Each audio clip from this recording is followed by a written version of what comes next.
If you're a video game collector like me, you know there's some holy grails out there that we all look for.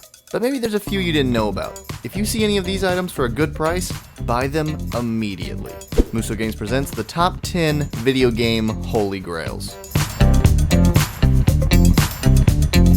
Starting off our list, we have Magical Chase for the TurboGrafx 16. Now I have a TurboGrafx 16, but I've definitely never played this game because it's hundreds, sometimes thousands of dollars to get your hands on a copy. It's pretty much the rarest and most expensive game on the TurboGrafx 16. And if you see this in the wild, especially if it's in the box, grab it. At number 9 is Pepsi Invaders for the Atari 2600.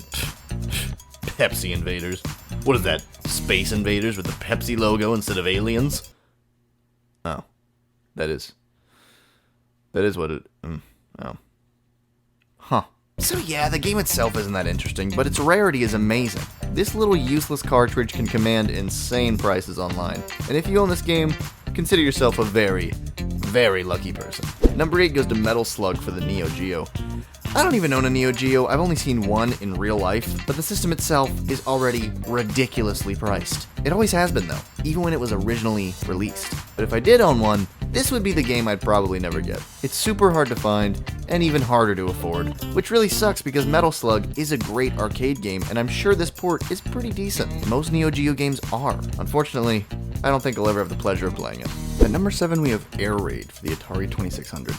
Now, this game is practically impossible to ever see in real life. Only about 14 of these games are even known to exist. The 14th copy, and only the second one to ever have the box with it, was discovered in 2012. There's still a video up on YouTube of the girl and her father going through his old Atari collection that they dug out of storage. It was really cool to see them find this really old and really rare game, buried within this pile of basically useless Atari stuff. It can be a very, very pricey cartridge. With the box, it could be worth tens of thousands of dollars. So if you happen to see this game anywhere, man, I mean, take it. Like, steal it if you have to. Just kidding. I don't condone stealing, but maybe. Number 6, we have Bubble Bath Babes for the NES.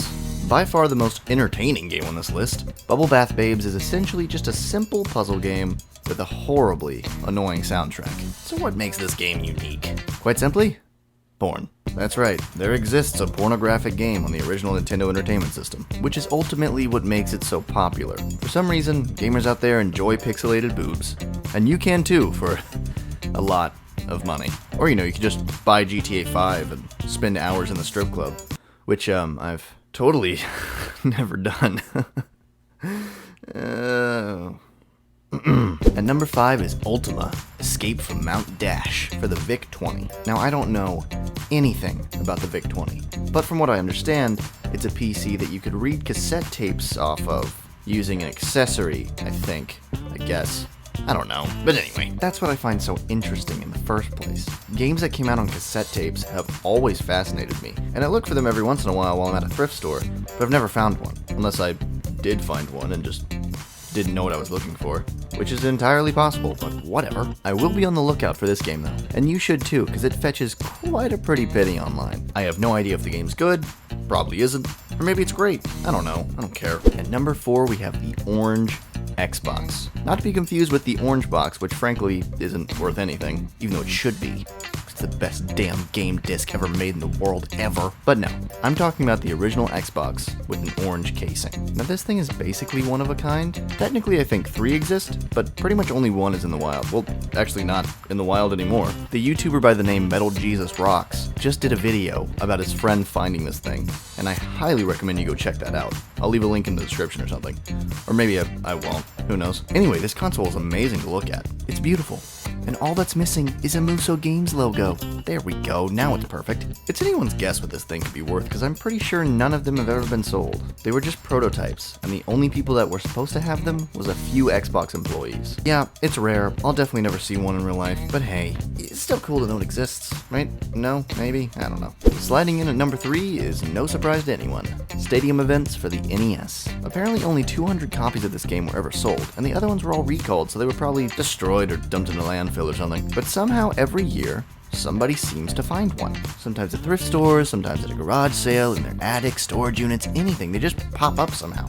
Which isn't fair, because I've been collecting for over 5 years now. I'm a young cat. I feel like I deserve to find one of these. I know that everyone feels that way, especially people who've been collecting longer than I have. Still, I think it's my time. But anyway, there really aren't very many of them. And if you have this in your collection, it's most likely one of your prized possessions, as it should be. It's pretty much the most sought after game on the Nintendo Entertainment System. Other than number 2, Nintendo World Championships. These gray cartridges were given out to the finalists of the Nintendo World Championships, and supposedly only 90 copies were ever produced. These are worth a lot of money, but not nearly as much as the gold cartridges are worth. They only made 26 copies of these, and the only way to get one was to win it as part of a contest from Nintendo Power, which, if you don't know or just don't remember, was Nintendo's magazine that ran up until just a couple years ago. This game was nothing more than trial runs of Rad Racer, Tetris, and Super Mario Bros. You'd play with an opponent and just compete for the most points in all 3 games. It's a pretty boring game actually from the looks of it, although it did kind of lay the groundwork for the NES Remix games, which are actually amazing, but whatever. These cartridges are so rare that it is considered the most sought after video game of all time. So what could beat this? Stalling.